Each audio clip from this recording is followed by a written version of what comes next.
As a coffee drinker, I'd rather choose a healthy alternative that gives long-lasting energy and helps burn fat. Instead of worrying about extra shots of espresso, the coffees I drink intensifies your metabolism and energizes the body. Keto coffee contains MCT oil, grass-fed butter, and collagen. And Skinny Brew coffee is a vegan-based coffee that improves focus and concentration with 6 brain-boosting nootropics. Try the good stuff. Try the healthy stuff. What's happening, blues people? Remember, we are still in the midst of a crowdfunding campaign for the African American Folklorist newspaper. Go to the Indiegogo campaign. You can also find it on the African American Folklorist website, or look down in the description box where you'll get a link to the campaign. Your donations allow us to service our readers with articles about traditions, traditional beliefs, the cultural context, geographical locations, musics, and vernaculars of African Americans and the role each element plays in the lives of the people past and present. And don't forget, April 23rd is our benefit concert entitled Black Folk Narrative, with performances by Piedmont Blues acoustic duo Marquise Knox and Corey Harris.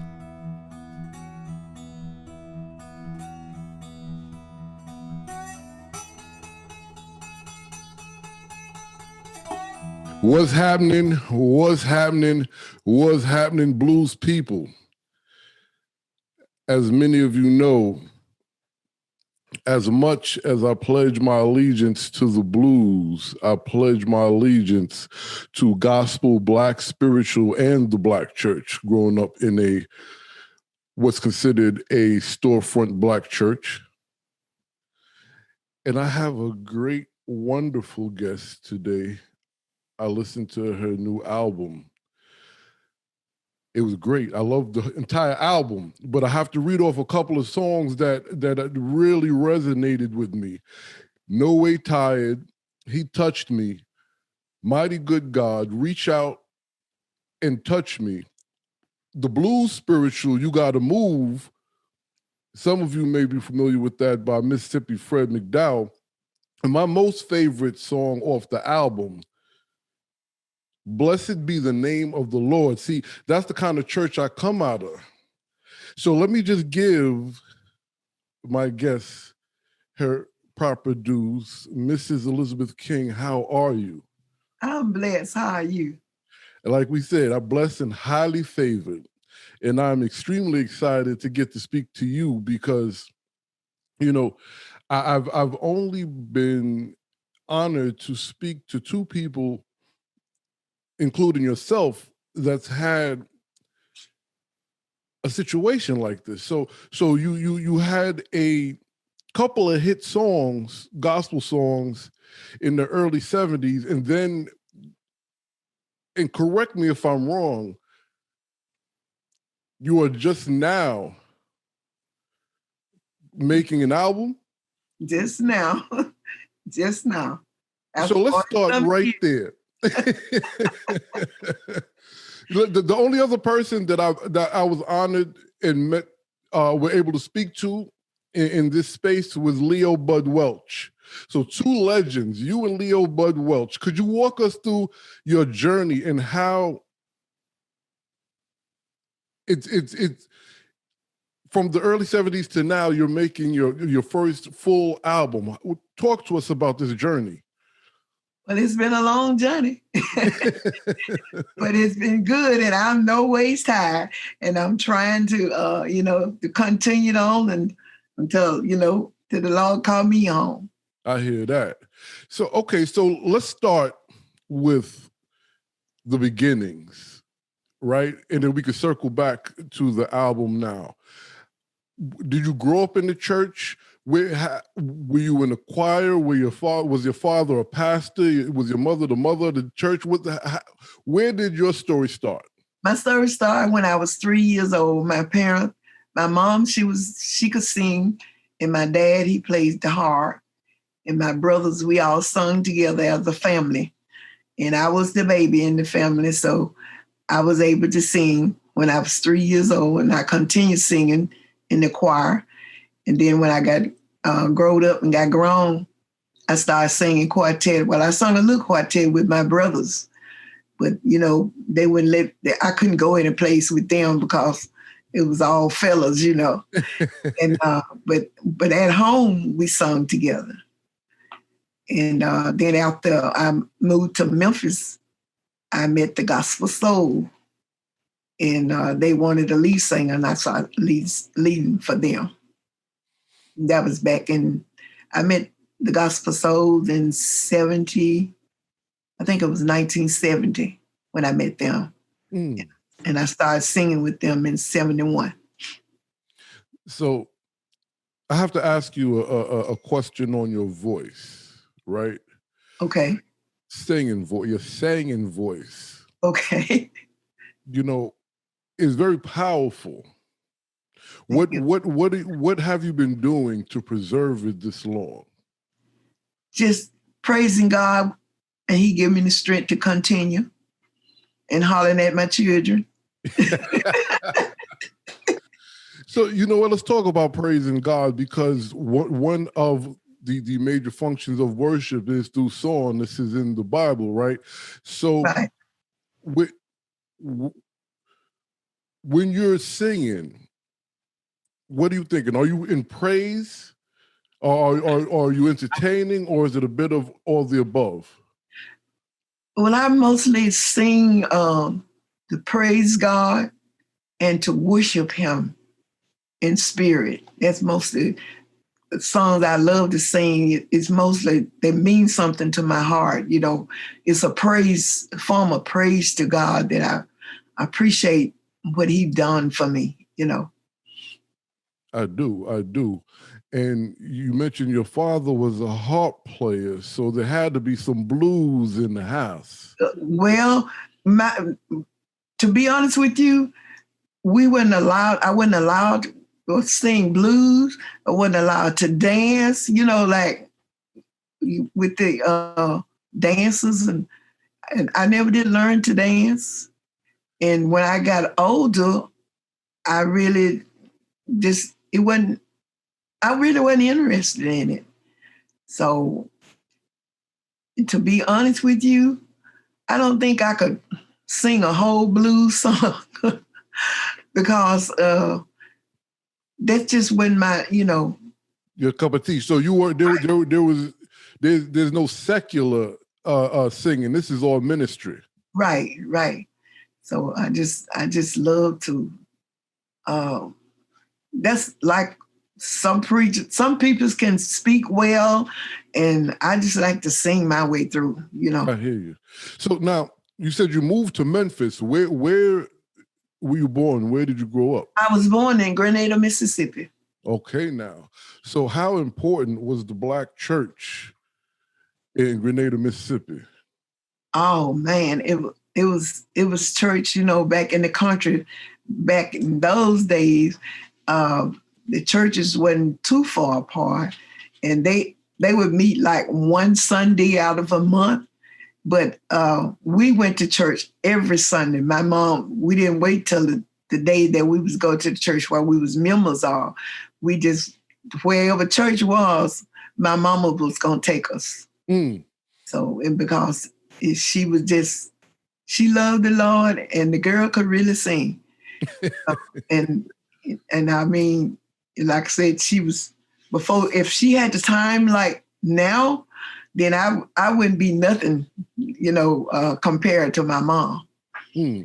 But, and so the Black church then was, oh man, you come out the cotton field and you tired, and in the hot sun, you come in and get one of those old songs, you got to move and stuff like that. It just gives you strength to go on for the next day. I hear you. So let's talk about some of the things that were happening in church. The choir, the song selection, the speaking in tongues. Yeah. So let's talk about that. I love talking about that because I that was a major part of my childhood as well. Right. Well, it was where we had we had different churches. Like I said, we would go to different church. You know, the Methodist church service was a little different from the Baptist, and the Baptist was a little different. But when you went to one of the holiness churches, that's where you mostly found the speaking in tongues. The hoot and hollering pastor. Yeah, the hoop and hollering pastor, and the dancing, and really, it wasn't too much, because a lot of time when you go, they did more shouting and hooping and hollering than they did the word of God, you know. Then you go back to the Baptist church and other churches, they was, you know, preaching more out the Bible and stuff. And I remember one preacher, he had us as a child to learn all the books in the Bible. And we had to recite them. And I remember I learned all of them in one night. I can't remember. And it just was so much different back then than it is now. Because now the churches then got back to, a lot of the churches got back to hooping and hollering. So, well, you know what? Let me ask you about hooping and hollering.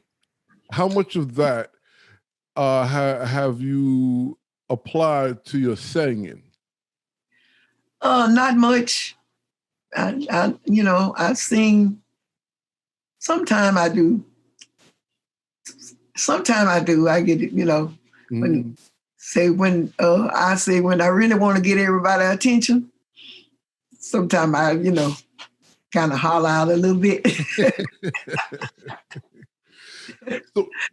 So we're going to go a little bit all over the place. So I want to get to the album, and are any of these originals? Who selected the songs? How did this particular project materialize? Some of the songs I select, and Blessed Be the Name was a song that I was singing when I was a little girl. And I kind of changed it around a little bit because, like I said, I used to read about the story of Job. And I kind of changed that one around a little bit. And then we had, Bruce brought us some songs that, then, like I said, some of them I did most of myself. Do you write original music or original songs? No, I got one song on the other album that you don't have that I wrote myself. And since I'm singing again, I'm going to start back to kind of writing something. I want the other album too. So Speaking about the other album, so tell us the story of when you first, I think it's called Memphis Soul, when you first became the lead singer and you guys started actually recording records. What happened that there was a long pause up until this time? Money. You had to have finance, and, Yeah. We didn't have no money. And, so Pastor Ship didn't have no money. He had children, he had a family, and back in the gospel field for music, the money just wasn't there. Right. And for recording. And so after he stopped, then I stopped with him. I had other, people asked me to record with them, but I decided to stay with Pastor Ship. So during that time, were you just singing in church and working? Singing in church and working. And my husband was a pastor. I was singing, singing in the church and help organize the choir. Then when my children got up large enough, I organized their group. And there was a Stewart family. And went on, and after they got all grown and everything, they started with their children, I went back solo. singing solo by myself. Because after the gospel souls, they had got older and some of them passed away. And so then the group sung for a few years, and then they just, like I said, someone passed away, and the other one, we got about 3 or 4 of the gospel souls still alive, but they not singing. They preaching and stuff like that.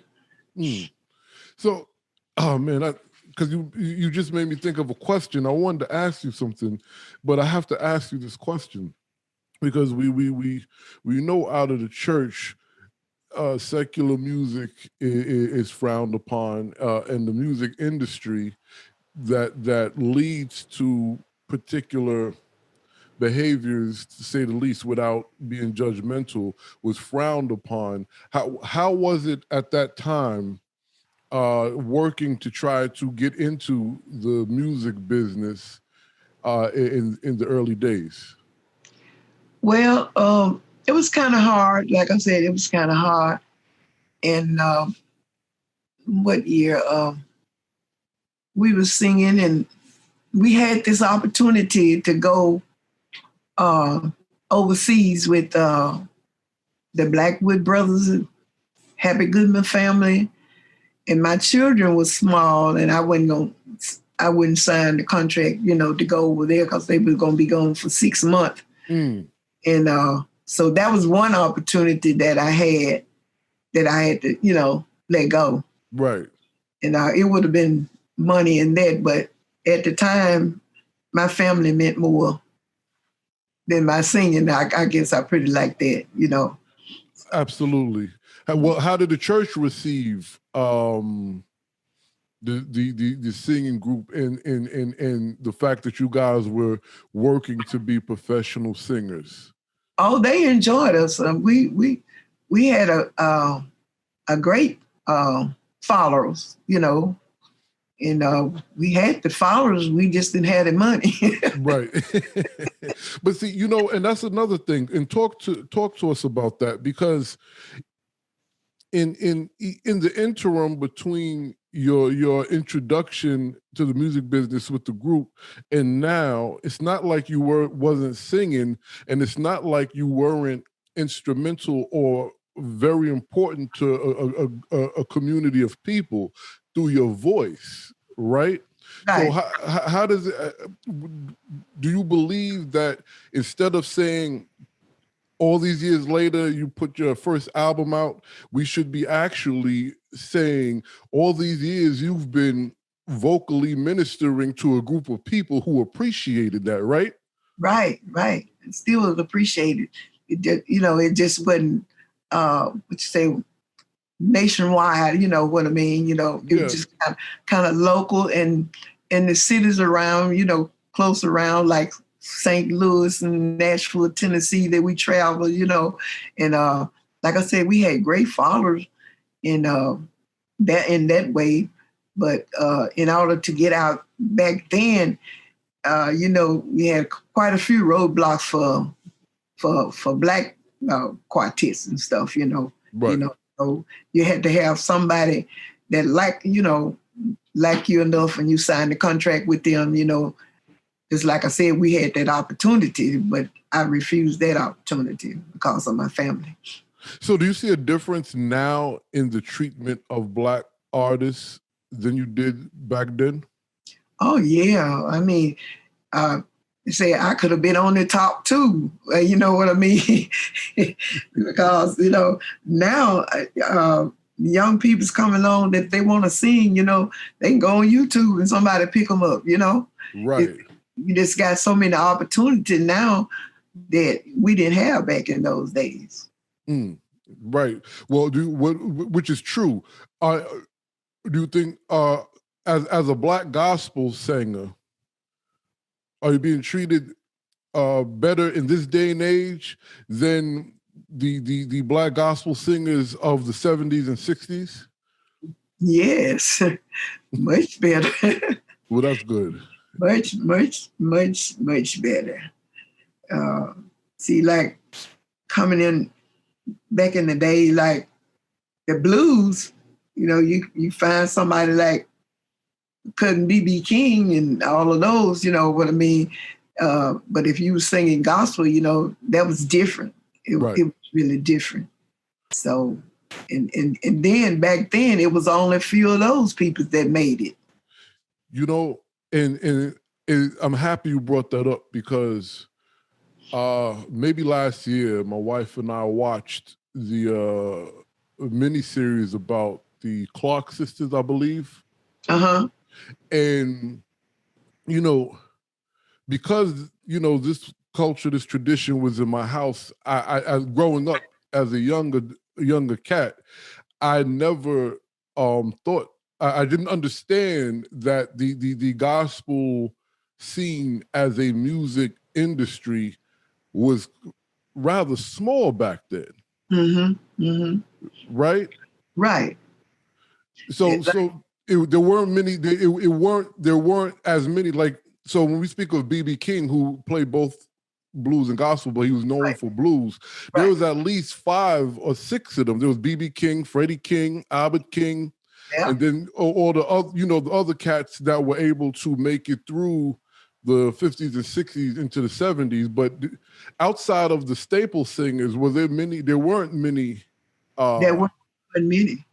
It wasn't many at all, because I think the way the staple singers got as far as they did because it was a family, and families meant a whole lot back in those days, and it was amazing to people to see a family that could come out and sing like that. And take like the Clark sisters, their mother, Maddie Moss Clark, we used to back, I was singing with a group called the Cooper Singers. We used to be her backup singers when she come to the Mason Temple. Oh, wow. Back in those, that'd been a long time ago. Right. And that means y'all really could sing, because she didn't play she didn't play no junk. Oh, she didn't play. Yeah, the girls I was singing with, it was 3 of us, and we would back her up when it come to the Holy Convocation. And I tell you somebody else, I backed up when they came to Memphis, Shirley Caesar. Oh, wow. She should come to a church called Reverend L.A. Hamilton. And I was a backup singer then. But see, like I said, a lot when you was cut off because of your finance, Right. Yeah. But those are remarkable and historical moments that you took part in, that has to be celebrated, because you sang with staples of our traditional music. So I guess it goes without saying, your music training and knowledge has to be like wealth. You know what I mean? Because these ladies they were sticklers for certain things when it came to singing, right? Could you give us a story? That's right. You had to be good for them to, ask for you. When they was coming from wherever they live, they'd just be by themselves. And when they get to the city, they would ask for, who could sing that type of song. And so we always would be there, and we would sing with them. So now, because there's different versions of traditional Black gospel, right? The field holler, the Black spiritual, the hymn, the hymnals, right? Which is your favorite to belt out? The hymnal. The hymnal? In the old way? Yeah. The old way is I heard the voice of Jesus saying. That's on my CD that I recorded back in 1972. And I changed it, and back in the old days they had the hymns, and I heard the voice of Jesus saying, "Come unto me and rest." And I kind of changed it around, and they kind of put the little upbeat to it. And oh man, it went well. It did. it went over good. I got it. I got it here. Based on what I heard on this present album, I really want to hear that because there's a feel to that kind of music, that kind of singing. I call it's really praise music because you know what I mean, and it kind of gives you chills. Now, speaking of chills, how does the congregation respond when you get up there and start hollering? Oh, man, you have to see it to believe it.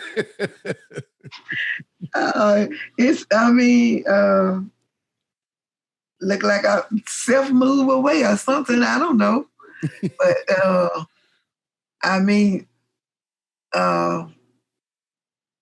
they I don't have no problem. Like my kids always say, my mama can rock any song she sings. I hear that. Now, would you say to up and coming, regardless of the age, but stepping out into singing, especially when it comes to this space, not to necessarily worry about worldly or global success, but just be, make sure that you're present and received by the people you're serving. Would that be a fair statement? That's a fair statement. It's not that I want to be, say, worldwide known for a lot of people's. If my goal, if I could just touch one somebody, and that one somebody touch another one, and then that way, I think thing would grow to be better than just go in and it's a different in being happy, having a good time. But when you have that joy, that's what counts. Because you can be sick and still have the joy of the Lord. And Amen. that's what I love. Amen. I love that joy that when it come out. I get happy sometimes, but I like the joy. So are you performing any of these songs from the album now? Are you going on tour? What's next? Well, whenever this 19 is over, whenever this is over, as I said, look out, here I come to praise God wherever I am. Like I had the opportunity in 2019 to go overseas. I went to Paris, and oh man, it was just, Pastor Ship can say it was just fantastic. So, well, let's talk about that for a second, because COVID-19 disrupted worship, right? Disrupted church. It did. How did you guys handle that with the ministry, with the choir? What were some of the things you guys did? Well, I've been at home. I've been at home. I stayed home because they was telling the elder peoples, and I am elder. So they was telling us to stay at home. So I stayed home and I sing at home by myself. Well, my son, he's there, but he's in kind of distant from me. But every so often he would come up and tell me I was too loud, So that's where I've been. And then from home to the studio, I come to the studio. When I'm here, I'm by myself, and then, Rebel Ship is here in Bruce, but I'm by myself in the room singing, Right. So it's been a cutoff, for me. And choir's been limited. The people that was having service, they was down to their praise team. Mm. And I don't do praise team. Right. I believe in the whole congregation should have an opportunity to sing. like back in the day, That's right. That's right. So let me ask you this, because it seems one of the things changing in what I like to call the traditional Black church is actual physical music, right? A lot of churches seem to, and not necessarily the bigger ones, and there are some that are able, but there are other churches that instead of having musicians, they use iPads and things like this to play the track behind the choir or singing, rather than when we were coming up, there was a band there, even if it was a 3 or 4 piece. Right. Have you been noticing that? And is there any solutions or things you can suggest that we could work on that? Yeah, I would like to see that. I don't like singing by track myself because I have a problem most of the time repeating myself. And when you singing by those tracks, you got to stay on track. Right. And when you singing, with the music, somebody playing along with you, you can make your changes and stuff. And I just feel now a lot of people can do it, really sing good by them, but I just like that natural feeling, coming, because when I first started singing, we didn't have no mic. We just had foot clapping and no more wooden floors. And then we got to everybody sung in one mic, And so now everybody have their own mic. And then the church, the audience of people, they just sitting there looking. And, right. So I think that's kind of cheating them out of their way of praising, because if you don't let this song come out of your mouth and you just sit there, nobody know, what the Spirit is telling you, So I think it would be better to just bring the music to what you have, because when you got all that mix, when you got everything mixed there, it's no flaws or no mistakes or nothing like that. And you got the pure music, but when you just got to bring it from your stomach up, then a lot of these people that you think sounding good, they're not going to be sounding good. Right. And also, if we don't feel you, it don't matter how good you sound. Right. You got to have that feeling there. If that spirit from the heart to the heart, I don't care how good you sound, you just sounding good. It's not touching the soul.